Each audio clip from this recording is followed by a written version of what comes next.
បងប្អូនដែលមាន account payout ចេញសញ្ញាឧទឿនលឿងបែបនេះបងប្អូនមិនបាច់ភ័យទេបាទនៅពេលដែលបងប្អូនចុចពាក្យ set up បងប្អូនបានដាក់កំណត់ចំនួនលុយ$100ទើបអាចដកបានមែនអត់អញ្ចឹងហើយកន្លែងនេះ Facebook គ្រាន់តែដាស់តឿនយើងផ្ញើការជូនដំណឹងឲ្យយើងថាលុយមិនទាន់គ្រប់បាន$100នៅមិនទាន់អាចផ្ទេរលុយចូលកុងធនាគាររបស់បងប្អូនបានទេលុះត្រាតែលុយគ្រប់$100ទើបមានលទ្ធភាពលុយហ្នឹងធ្លាក់ចូលកុងធនាគាររបស់បងប្អូនហើយ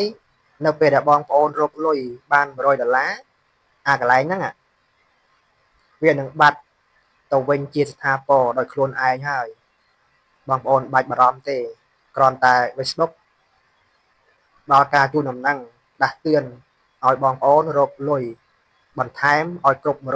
$100ទើបអាចដកបានកន្លែងហ្នឹងមិនមានបញ្ហាមិនមានជាប់អ្វីទាំងអស់បងប្អូនកុំភ័យកុំបារម្ភអី